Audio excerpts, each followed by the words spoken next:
Welcome to Cross Examine with the Gerbers. I'm Ken Gerber. It's my wife, Megan Gerber. Hi, Megan. Hi. And we are honored to have a good friend of ours here with us today, Ryan McKay. Welcome, Ryan. Well, thanks for having me, both of yous. Yeah. This is a great podcasting studio. I'm looking forward to this conversation. Yeah, we're super excited to have you here. We get to see you often, not super often, but Semi-often. We semi-often because you're the recording engineer for our son Jack's music that he's recording right now. Yeah, so I'm kind of the co-producer and engineer, mixologist for Three Heart Cross with your son Jack, who is a super talented kid, man. It's really a pleasure to work with him because he's fearless, and it's really fun with me and A.D. Adams, who you've had on this show, if I'm not mistaken. Yes. Yep. Yes. The three of us make a really good team together, and so it's a lot of fun. Absolutely you do. And Megan and I like to go there for the music, but also just to kind of hang out and watch you guys in the process, and then the tangents start. And you guys are off in one direction, then off in another direction. Well, the problem is AD and I go back 25 years. Yeah. So, and we're best of friends, and as soon as we get going, it's hard to get us.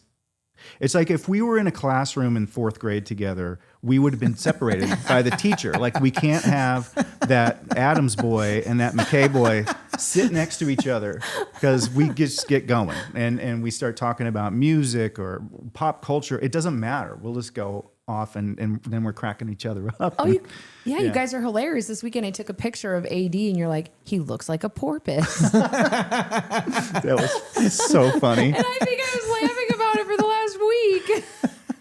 But then he's like, you thought I was sexy even when I was sexy. Or something. I don't know what he said. You guys, so you guys have been in how many bands together? Can you tell? Oh, man. So if people want to look you up and look where you've been. It's probably easier for me to just quickly trace our relationship together. Sure. So I first bumped into him. He was a sub drummer in just a bar cover band. And we hit it off.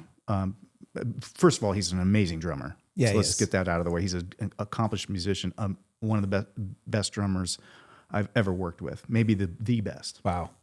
And I remember talking to him a little bit at that first meeting, and then flash forward to like 6 months later, he just subbed for one show, but I always remembered him. But then famously, there was a concert at the baseball stadium called New Year's Evil, and it was Black Sabbath was the headliner and a bunch of heavy metal bands. And I'm standing in line and I'm looking at this guy, and it's been 6 months and we've only done one show together, but I'm like, I think that's that drummer. And then he's looking at me like going, And what year is this? 98. Okay. So but we never even talked. It was just sort of like, where do I know you from? You look familiar. Where do I know you from? But he subbed again, and I go, was that you at New Year's Evil? Like, oh, yes, that's where I know you from. Yeah. So he's such a great drummer. And then he approached me to fill in as a guitarist for a project he was doing with Pete Lauren. Pete Lauren was the lead singer of a 80s band called Trickster, who was an MTV kind of era band. But Pete had done a solo album, and so they were touring or performing in support of that. So AD comes over to my apartment. And he goes, "Hey man, you want to fill in for Pete Lauren and on guitar as a lead guitarist?" I'm like, "Sure, that sounds great." So I did a show, and that's kind of where we started. And I was starting to date my wife, who would become my wife at the time. And I remember telling her, I go, if I could just get a drummer like that for my music, I think we could really do something. I just got to convince this guy that I'm a good songwriter, because he didn't know that I was a songwriter. Okay. He just knew me as a flashy lead guitarist, So eventually it came to that where I kind of approached him and we started recording with Pete from Trickster. We formed a band of original music called Super Soul Fighter. And that album is still unreleased. But it was the first. Wait, why is it unreleased? There's been talk of releasing it. I don't know why it's not really released yet, other than I want to make sure everybody gets taken care of. Oh, okay. While I'm the songwriter, there's Pete is involved in it, so there's a lot of stuff. And Pete was releasing. I was going to do it like last year, but Pete was putting out a new music, and I was putting out new music, and I didn't want to muddy the waters, basically. Okay. So yes, it will come out. It's just demos, really. So it's not like full on production.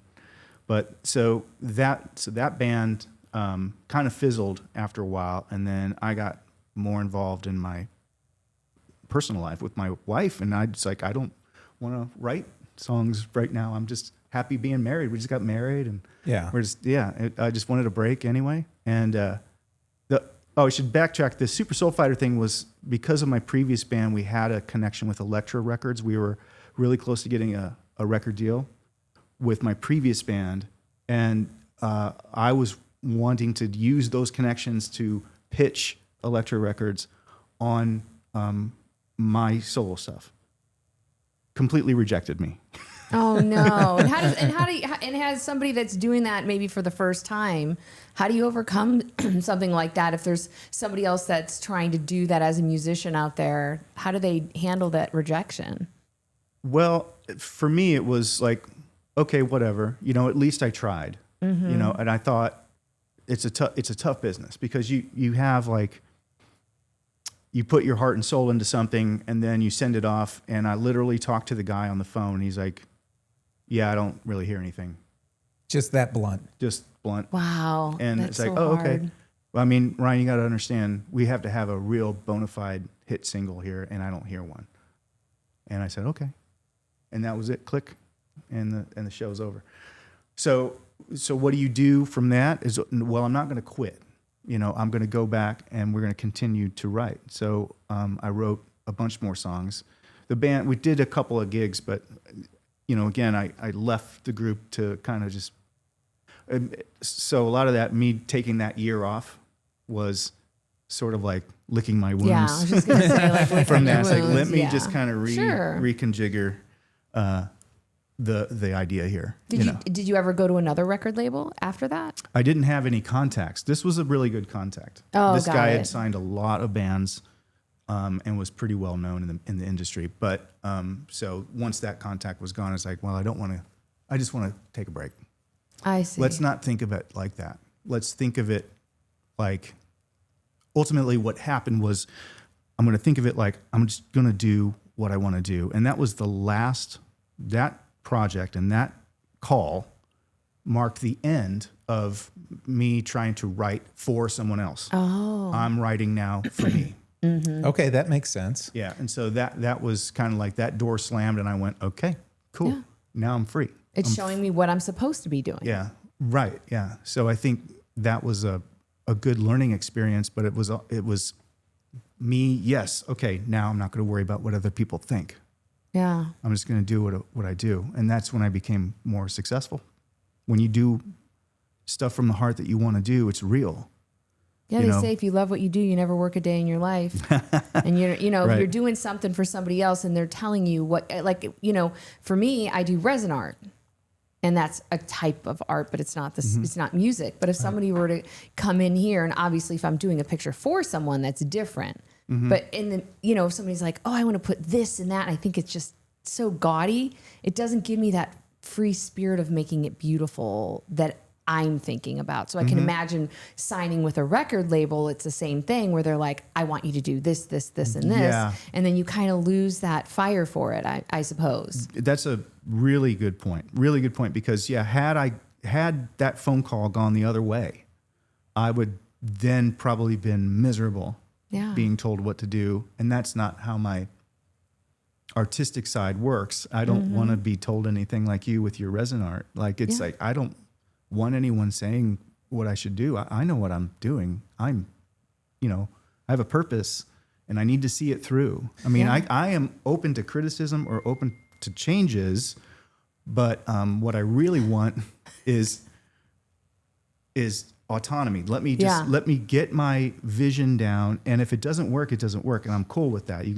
And we'll all realize it together. And I'm, oh yeah, that was a bad idea. It ain't like every idea I have is great, you know? And so that's the attitude that I carry with me. It's like, I do want feedback, you know, but I need to see my vision first. Sure. Yeah, totally. Well, and tying that into what you were talking about with AD and us seeing you two in the studio now, you said, you know, there's some bad ideas. Maybe there's some, you know, some people say there's no such thing as a bad idea. You guys truly just throw out a ton of different ideas. Yes. Have you guys always done that with each other? Totally. Yeah. Whatever pops into AD's head or my head, we'll try it. Yeah. But AD will say that about Ryan all the time. He'll be like, I was thinking, I don't know. And I'm not quoting him perfectly, but from what I gathered, it was kind of like, oh, this X, Y, and Z, I don't think it's going to work. I want something. And then he goes, Ryan would come back like 5 hours later, be like, I just wrote a song from your little idea there, AD. Yeah. And it's like, Ryan can throw together anything and it sounds great. Oh, that's a great compliment.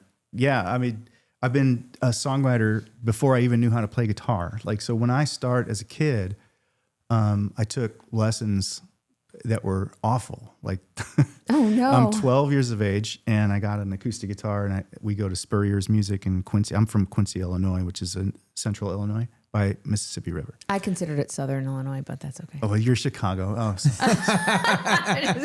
not fair. I know. I'm a country bumpkin to you, aren't I? I'm not a city slicker.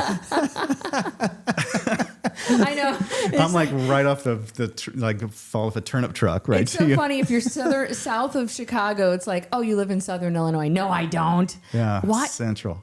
My phone keeps going off. I'm sorry, everybody. I keep putting on vibrate and it's just wanting me bad. It's like.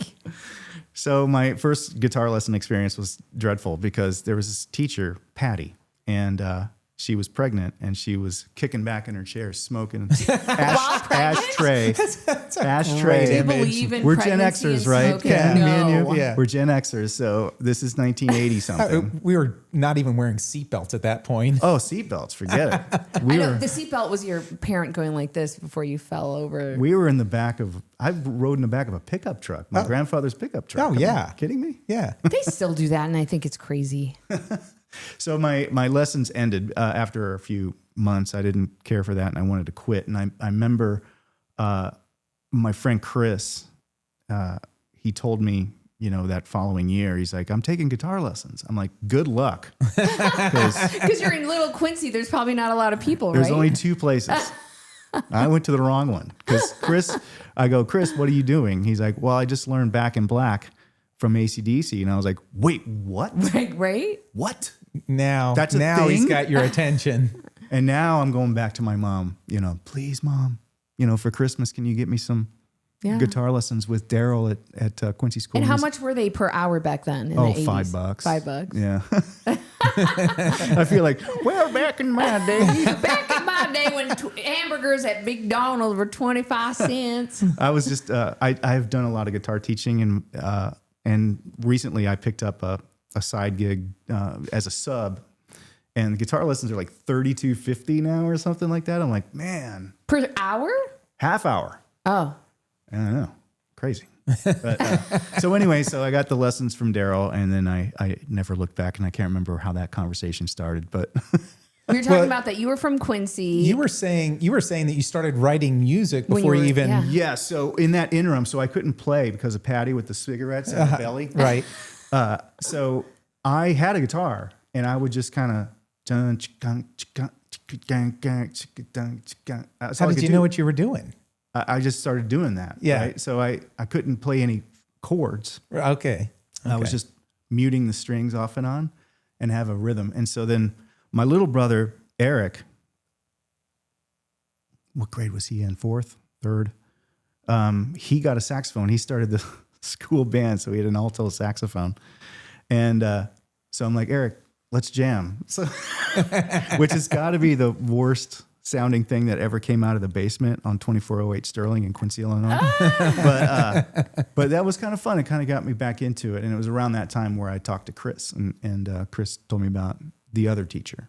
And that's where it goes. So back then, who was your ultimate, probably geeked out? Like, if I met this person, who did you love the most? Who did you follow the most music wise? Any member of the band, the original band Kiss. Mm-hmm. Oh, of that course. was the game changer for me. It was literally one of my earliest memories is going out in the backyard where there was like a small garage with a basketball hoop, and my brother Kevin and my cousin Corey, who were older, were shooting hoops, and they were singing a song. And I go, "What song are you singing?" I'm 6, maybe 5 years old, and it's Kiss, man.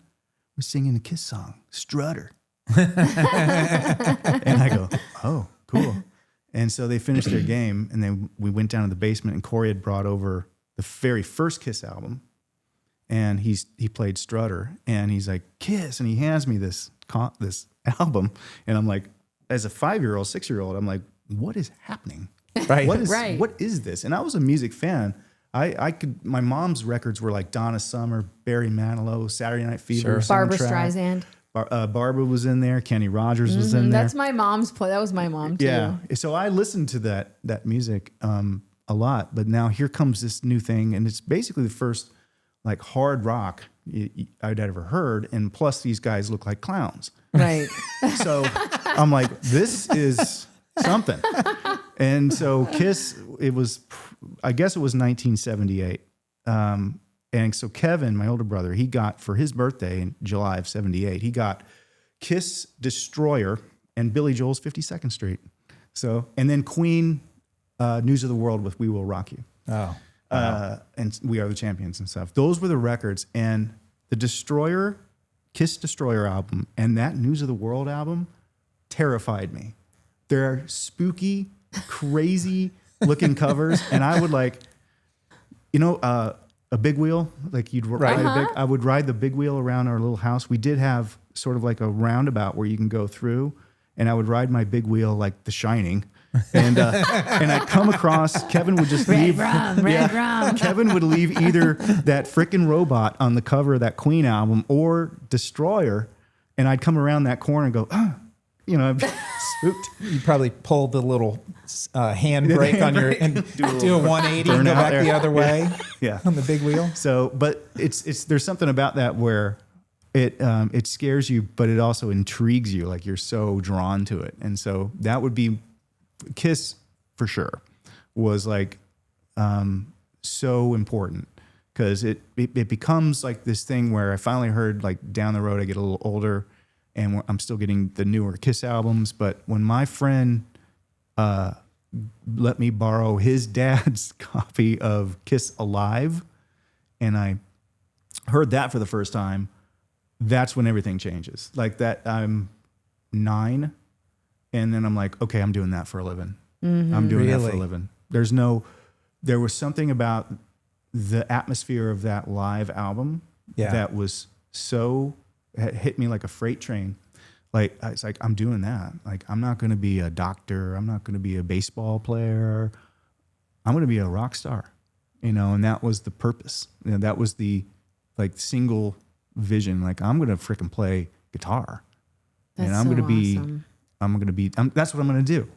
We're going to take a freaking big swing at it anyway. Would you change anything, or do you love exactly what you did? Would you change anything if you could? No. There are little things I would change about my personal life, behavior-wise, over the years. But no, as far as like that vision of getting into playing music, and trying to make a living out of it, I wouldn't change that because I'm not rich and I'm not famous. I'm not a lot of things. But the one thing I do have is a shit ton of stories. Mm-hmm. I got a lot of crazy stories, and I have a lot of really cool, deep relationships with the people that I've worked with. We're like brothers. Like me and AD are like brothers. Yeah, it's fantastic. It's crazy, like how deep that runs. Because when you share, music is very personal, right? And you're sharing that with someone else. Like your souls kind of like get kind of intertwined. Sure. And so that's a very deep relationship. Yeah, you guys spent a lot of time together. Too much time, some would say. I know some of We your would room stories together and on the road, you know. hilarious. Give us a story of somebody that maybe a famous person you guys bumped into together. I know the audience always wants to hear these juicy stories. Okay. My favorite was Liza Minnelli. I don't know if AD told this. No. Oh, we didn't hear You didn't this. tell the Liza Minnelli? No. No. Okay, so we're this is when AD and I were playing together in Louis Prima Jr. and the Witnesses band. So that's the band that we toured with for 10 years. And his father is who? Who's Louis? Louis Prima Jr. So Louis Sr. is the guy from The Jungle Book. He's King Louis in the original Disney The Jungle Book. Right. First of all, that's what most people associate it with. But he's a jazz musician that had Jump, Jive, and Wail, Just a Gigolo. That's his Oh, wow. song. Just a Old Black Gigolo. Magic. Yeah. That was the one gig that I got, and my grandmother was very excited. Gotta love that. She's like, "Whoa, my grandson's famous now." All right. Liza Minnelli. So Liza Minnelli, how did we? So we're playing at Feinstein's in New York City with Louis Prima, and so we are cutting through the kitchen of Feinstein's to get to another part of that building. You know, it's New York, right? So it's like sort of all connected. Well, who do we encounter is Liza Minnelli, who is going through that same kitchen because her sister is performing at another theater, and that all connected. So we just happened to bang it, to run into her, and she was very nervous and like, oh my goodness, hello, it's Louis Prima's band. Oh, Louis Prima. Oh my goodness. Oh my. It's like, it's a pleasure to meet you. It's like, okay, well, like we took her by surprise. So that's one of my favorites. That is so funny. Yeah, and with Louis, yeah, it was like these kind of old timey people that I can't really. Who's Carrie Fisher's mom? It's Debbie Reynolds. Debbie Yeah, we Reynolds. met her. She was super sweet. But again, it's like stuff I'd call my mom and go, I met Debbie Reynolds. And to me, it's like, I thought it was cool that it was Princess Leia's mom. Right. Yeah. You know, I thought, oh, that's really cool. I met Princess Leia's mom. Yeah. You mean, and my mom's like, you met Debbie Reynolds. She's a huge star, Yeah. Ryan, you know. Stuff like She's that. like, how do you know? You know what? Something else we wanted to talk about that you had shared with us, being a musician, you felt it was so important because you had such a support system at home for you to be able to go out on the road. So you want to talk totally. about that a little bit? I'd love to. Yeah. So, big shout out to Michelle. Michelle is my wife, my partner. How many years together? 23 years married, but we've been together for 25. And so she's holding down the fort while I'm off meeting Princess Leia's mom. You know, so we have 2 children, Zoe and Alex, who are now 20 and 17. Zoe's the oldest. And anyway, so yeah, they are all into it. You know, the thing about my wife is that she was always cool she knew what she was marrying, because I was always very dedicated to making music. It was, like I said, from hearing the Kiss album, it's like, I'm doing this. And there was not that I ever sprung this whole idea of me being a pro musician on her. She just knew that's what my passion was. And she goes, even as a little girl, I feel like I always knew I would marry a musician. Is that right? And she's a big Journey fan. Journey is her favorite band. And so you think of like Faithfully and stuff like that. Right. So that's her favorite band. And so it's like, I almost wanted to I think I always saw myself with a musician. Yeah. Which is kind of cool. But we are a great team together, you know, and she's just there all supporting me, you know, because it can be tough. It can be tough when you get the rejection, when you have issues internally with your bands or whatever. Like, she can be someone I can go home to and complain. Yeah. And she'll listen and go, oh, yeah, I know. And I'm the same way with her. She has her own career as well, and she can vent. It's important to have that sounding board and someone who's going to support you, you know, in whatever you do. Without a doubt. And it's got to be hard being in a band because I know very limited amount because of Jack, but every so often it's like, oh, they're supposed to show up for band practice. Oh, so-and-so all of a sudden has something and can't, and it's always this revolving door. It feels like everybody has, especially if it's their side gig or they're doing something on the side. Oh, right. It's almost like they can, you know, not come to something. Or would you find that to be more of a younger thing, or is that throughout all the ages you expect that through Still band happening. members?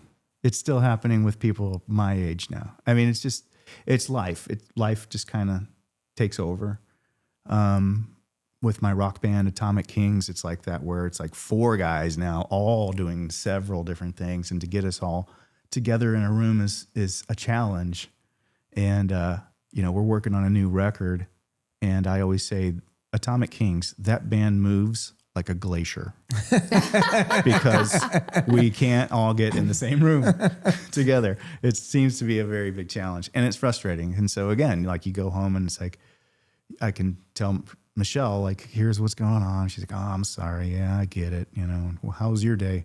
Oh, this, that, and the other. I go, oh, I'm sorry, honey. I get it. You know? Yeah. That's nice that you have that for each other. Yeah, it's good to kind of let off some steam, have someone that's going to listen to you, you know, and understand. Yeah. You know, You mentioned making an album or working on an album with Atomic Kings. I don't want to let too much time go by without talking about your brand new album. Yes. Okay, this is a real fun project here. So I've been making records for a long, long time. My first time I ever did a recorded piece of music and sold it was 1995. And so that's a long time. That's 30 years. You're not that old, Ryan. Holy crap. You're not as old as me. I'm the I oldest. was 3 years old. Just kidding.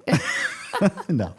Ken's the oldest. So in the I've been room. doing a lot. Let's be real. And it's always sort of like a band. Like, I've always been in bands. And so we've, you know, even if I'm the main writer or maybe just one of the writers, I've never done a solo album until 2023. And I finally, during COVID and all that stuff, I'm like, okay, that's enough.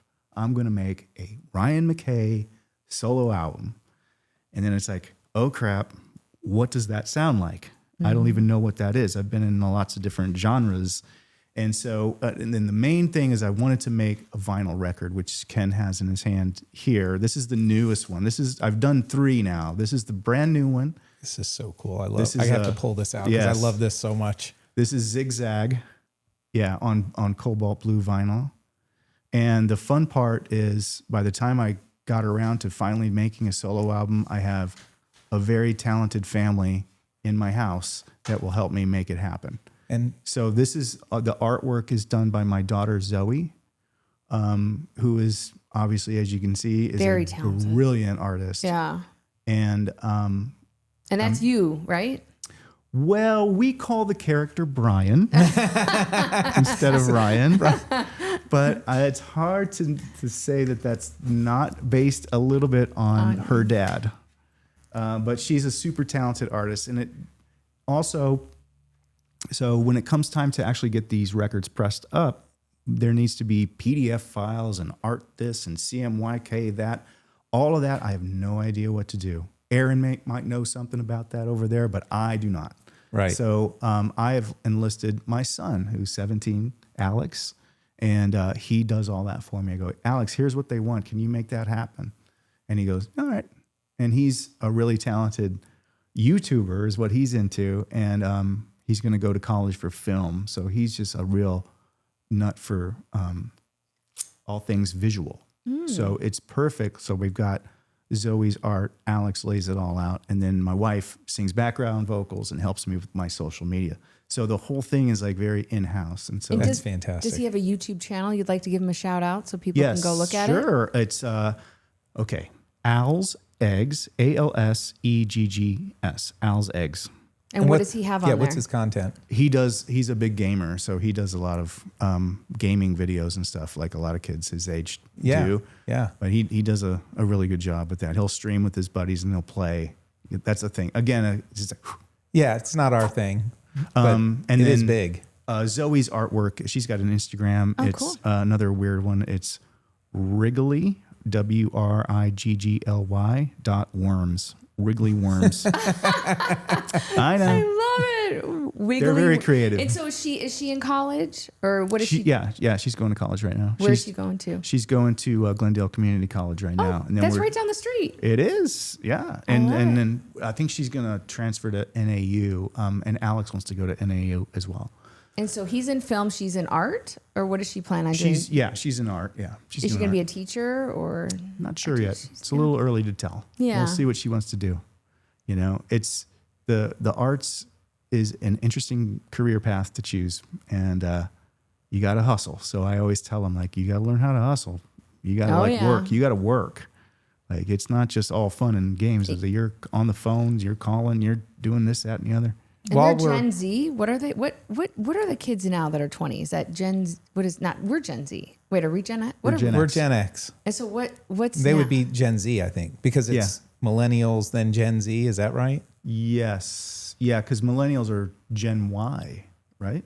I don't know. X, Y, Z. Yeah, that makes sense. Yeah. Okay. Yeah, we call it millennials, but yeah. So would you say that the millennials want to work less or the Gen Zs? I mean, I see all these TikToks where it's like these 20-something-year-olds, late 20s, are like, my boss asked me to do an extra 15 minutes and I gave him the middle finger. I'm not doing anything extra. You didn't pay me to do that. But I think like Skyla doesn't mind working and doing things. Jack doesn't, and that's your kids' generation, you know? Yeah. They work. You Yeah. know, my daughter works at Papa John's, and my son doesn't work yet. He's only 17, but he's always involved. He does a lot of stuff for his school. His school is Kellis, because I'm in Peoria. They've got a great program for audiovisual stuff. AV cool. Club. Nice. We used to call it. Right. They call it something way cooler now. Like back in the day, it was like AV That Club. was just one kid wheeling the stand with the TV and the VCR into the room. Yo, he does like morning news. Really? Oh, Yeah, really? that's broadcast throughout the school. It's a great program that they That's have cool. there. So it's really inspired him to go into that career. I love he that. loves that. Yeah. I remember when the teacher you'd get into class and all of a sudden they're moving that TV in and you're like, time to take a nap. Right. Those are the best. Those are the best days. Time.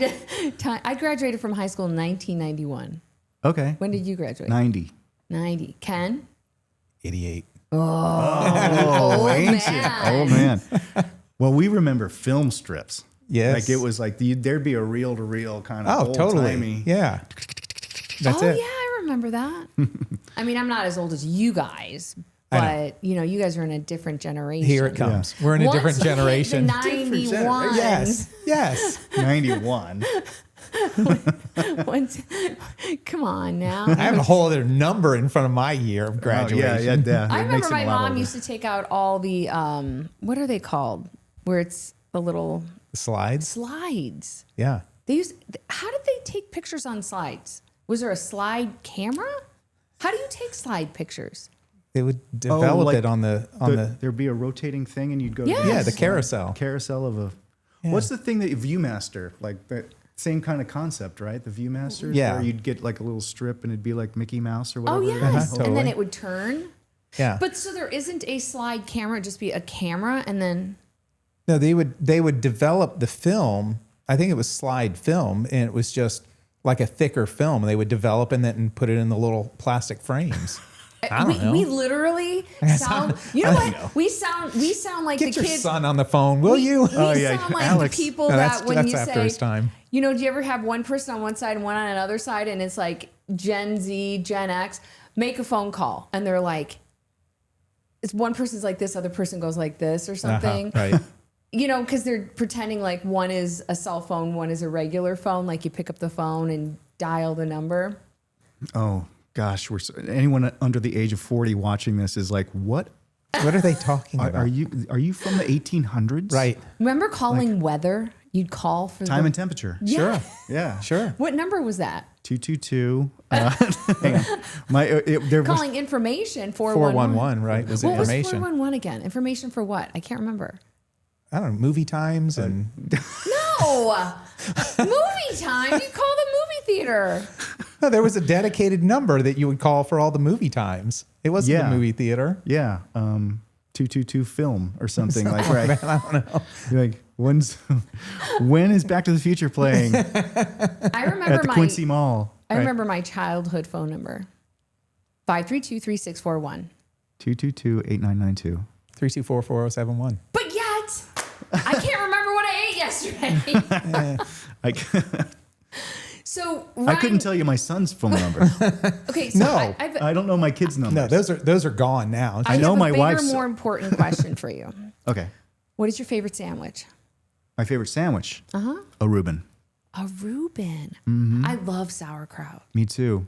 My mom, when I was a kid, I did not like sauerkraut, but I've gotten older and your taste change. Not his for onions. I told him it would change Yeah. if he just try him. I love sauerkraut and a Reuben is like the perfect marriage of the two. But funny story is like my mom would make like kielbasa and sauerkraut I in a love crock pot. kielbasa.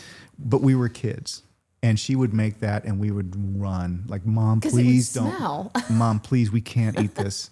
And we were just joking, like, do you want to order a pizza? And my mom gets so mad. And it's like, but none of us like this. You can't give this to 10-year-olds. No. You got to be old. What's you know? the sandwich that's like the Reuben, but instead of the sauerkraut, it has coleslaw on it? Because that one I like. I don't know. I don't know either. Leave a comment, everyone. Everyone, what is the I know what you're sandwich? talking about. It's a, I don't know. It's somebody decided to add that because they didn't like sauerkraut. Well, that's the So one they, I like. they wanted the person that wants the mayonnaise. Ken has mayonnaise and adds something to his mayonnaise dinner. Ken's a sauce guy. Are you a sauce person? I am very saucy.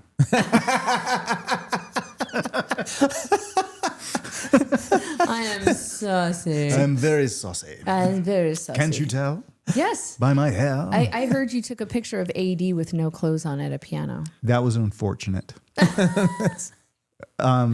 talked about it on the podcast. It's this beautiful place. Like when you're on the road, touring musician, you're in hotel after hotel after hotel, and they all look the same.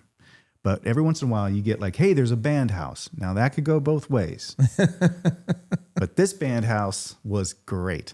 It was very beautifully decorated. There were 2 levels. So me and AD stayed on one level, and Louis and I forget who else stayed on the upper level. We got food. We were cooking in the kitchen. It was great. But as soon as we got in there, there's beautiful baby grand piano in our room with ferns. Very tasteful. Very tasteful. Well, the ferns made it. The ferns, yes. And so I'm like, AD, get a picture of me. And there's a cool picture of me just kind of playing at the piano with the lighting is just so great. And then AD goes, great, get a picture of me. And I said, okay. So I get out my phone and you got my head down and I go, okay. He's like, I'm ready. I go, all right. Are you? Oh my God. And like he had dropped his pants, his pants and underwear down to his ankles and Balls taking his and ferns. and taking his shirt off. And here's this porpoise on the and I looked and I was like, click. And it's the most tasteful, decorative No, it's picture. Like the it's framing is so beautiful. The color. Like I should be a photographer. Right. It's so great. Yeah. But it We need really that was like picture. a terrifying, like, oh my God. He was doing an homage to some Monty Python skit. Is the reason why he did. gotcha. And now for something completely different for those that know. No, that I know. Yeah. Yeah. So there's a guy at the piano naked, and that's Okay. what he was doing. Okay. I sent it in the group chat on tour, So- and it was hilarious. So what church do you go to repent for your sins? North Phoenix Baptist. Oh, okay. Yeah, I got to say, not a lot of Hail Marys for that one. We all do. Yes. Yeah. Especially, you know what I found, which is so funny is a lot of times, you saying kiss when you're a kid looks scary. And Mm-hmm. I find that like heavy metal guys and people that are just rockers, you guys are like the sweetest people. Like you guys like to have fun, but like you guys have big hearts, Oh, that's cool. I would agree with that. Like people that are into like the hardest heavy metal tend to be intellectual and very nice because I Yeah. think that's an outlet for them. Like you can Sure. put that part of your soul into that music and kind of enjoy it from there, and then it just goes away. It's like it gives it a place to live, and then you're out in the real world as like a normal, regular person. Well, and you and Aaron were talking before we got started here, because Aaron's a musician and a writer, and you guys were talking about And how who's Aaron? He's our producer. our just in case producer. people You don't guys know. were talking about how sometimes you've written things in the past and you got that out of your system, and that Yeah. that was a part of you, but Yeah. you were able to get it out, and Right. you're moving on to something else. Yeah, it's the biggest gift as a writer to be able to put some of those feelings into something productive. Sadness, joy, whatever it may be. It's the best gift. Yeah. Because it just again gives it a place to live. Like that feeling, depression, which I have a lot of anxiety and depression. But when I'm writing music or creating music, that stuff, it gives it pushes that away and puts it somewhere else. And that's the best part of being a musician Sure. to me. And I think that's why I've just kept doing it. It's like, Sure. because it's like a safe place. I mean, there's no better place for me than to sit and write music. Does and your create. faith come into play at all when you're writing music? Yeah, I think so. For me, the spiritual side of me has always been there since I was a kid. And when I started getting into music and it began getting my guitar stuff together, taking lessons, I lost a cousin. The kid that brought the Kiss record over died at 17. Oh no. He was a guitar player. And that last Christmas, he showed me a few things on guitar. So that side of me is never going away. Sorry. Still gets me. Sure. Yeah, sure. But so when I'm writing or playing, there's a little bit of him there. So that's my spiritual side. I love that. Yeah.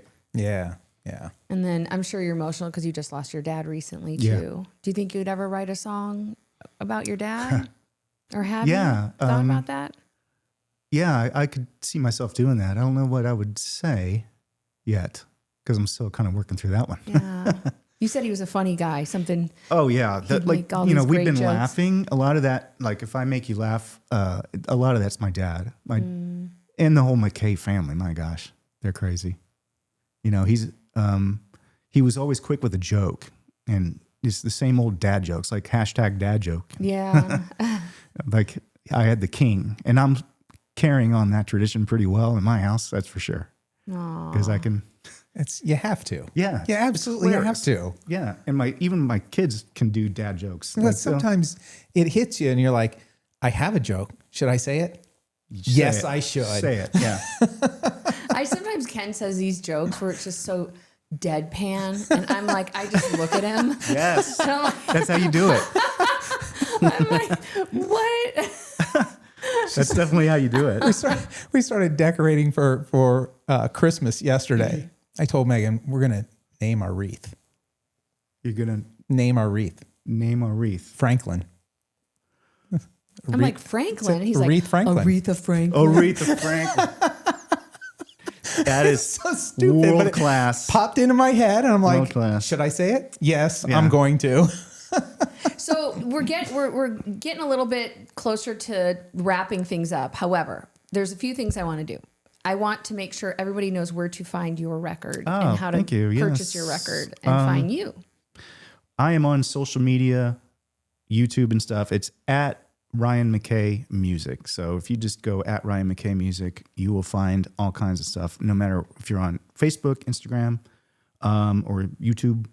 And also my music and these albums are available for sale at ryanmckaymusic.bandcamp.com. So just Ryan McKay Bandcamp, you'll find it.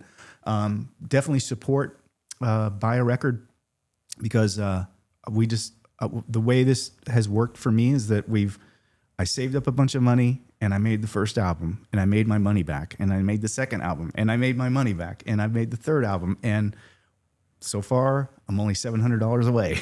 Oh, that's awesome. And we're Yeah. going to tag you so they'll be able to, Okay, so yeah, we can collaborate. for sure. And I love that you're doing vinyls too. That's so cool. Even Jack is into vinyls. So many Yeah. people are back into vinyls. It's really cool. It's cool. It's the process of taking the record out, putting it on. So music is not in the background. It's something that you have chosen to do.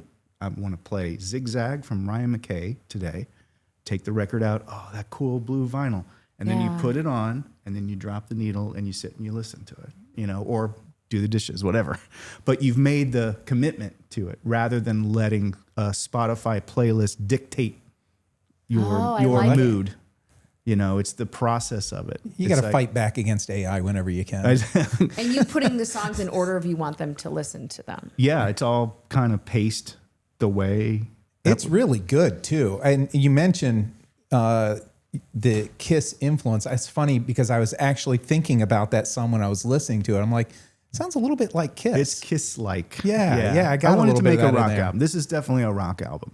Yeah. My previous one, Gadzooks over there, is a little more experimental, a little more dream pop kind of stuff. And then the first one is sort of all over the map. The first one was the hardest to make. It's a very good record, but it's all kinds of different styles because I couldn't figure out what does a Ryan McKay solo album sound like. Like I don't know what to do because I just came out of Louis Prima. Don't know what to do with You your play hands. all the, wait, you I play don't all know. the parts yourself though, right? Then? I do, yeah. Everything is done by me. So Michelle will sing some background vocals, but I play all the instruments and sing all the songs. Yeah, Oh, that's so cool.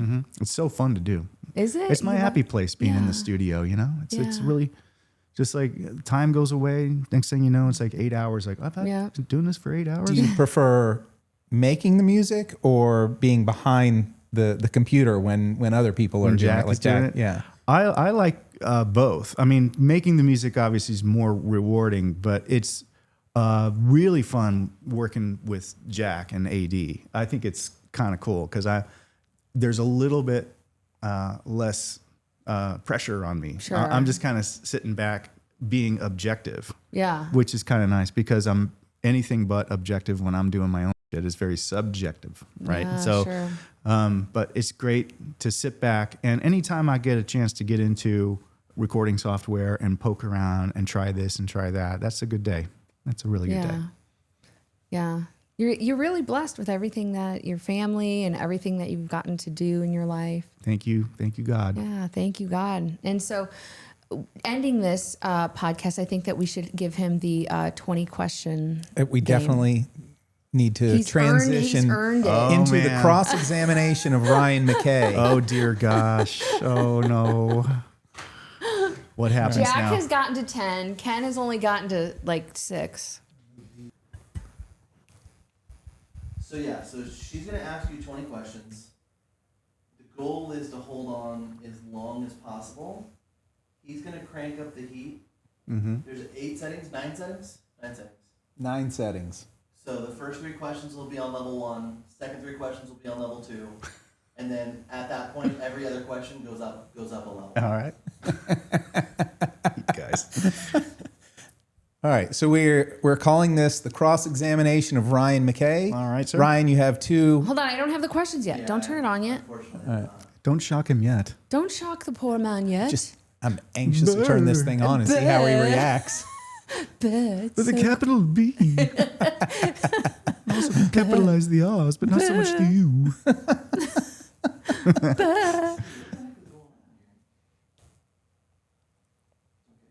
Maria. Should I put these down my pants? I would be-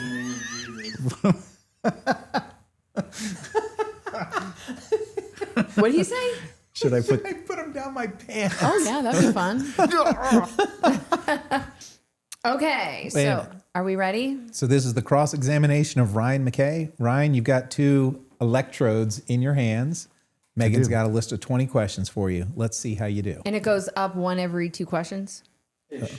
Ish. Oh, Okay, oh ready? boy. Ow! I haven't started it yet. Sorry. I'm very He's sensitive. practicing. All right, number 1. You have 5 seconds to delete one app forever. Which one goes? Twitter, X, What's more stressful, group texts or voicemail notifications? group texts. If you could live one day in the 90s again, what would you do first? Start another band. Which movie line do you quote way too often? That would be something from Jaws. We're going to need a bigger boat. Would you rather give up caffeine or Wi-Fi for a week? Caffeine. Be honest. Do you still have at least one CD somewhere in your car? Yes. What's the dumbest argument you've ever had that you still swear you won?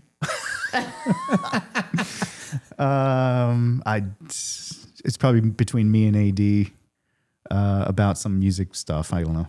If your life had a laugh track, when would it play the loudest? If my life had a laugh track, when would it play the loudest? It would when I take a shower. Oh, jeez. Ow! Why am I being punished for the joke? Who was your first celebrity crush that still makes zero sense today? I liked the blonde girl in Kiss Meets the Phantom, who is the chick that sang in Berlin. What's her name? I'm terrible with names. Yeah. Which fashion trend do you secretly miss? Bell bottoms. Oh, I was going for parachute pants. You have to pick. You have to pick a 90s sitcom character to be your roommate. Who do you choose? Kramer from Seinfeld. What's the weirdest thing you believe as a kid that you still kind of hope is true? Santa Claus. This is starting to hurt. If someone gave you $1,000, but you had to spend it at one store from your childhood, where are you going? KB Toy and Hobby. What's your irrational fear that nobody ever takes seriously? Irrational fear? Fear? Buried alive. What's your go-to karaoke song that always kills or dies gloriously? Love is a Battlefield by Pat Benatar. If your high school self could see you now, what would they say first? God, you're fat. What piece of tech do you wish we'd never invented? Beta tapes. What's your most controversial food opinion? That Ken is wrong about sandwiches. You have to relive one awkward teenage moment on live TV. Which one's least painful? Least painful? Yeah. Ow, Jesus Christ. What was that one? I was like, no. How far did I go? That was the You only had highest one. setting that flipped you out. You only had two more songs. One more. Question. What's something you'll never admit to your kids, but definitely did in the 90s? Oh, it would be like drugs. Yeah. Drugs. Ryan, it's been great having you here. Thanks so much. My pleasure, man. That was super fun. Thank you guys so much for having me over here. Now we're gonna go do a dance. I'm forcing them. Are we though? We are. I'm trying to resist this as much as possible. There's a secret exit, right, Ken? Yeah. Thank you for joining us on Cross Examine with the Gerbers. Don't forget, we do own Gerber Injury Law. So if you are injured, please give us a call. 623-486-8300. Catch you later.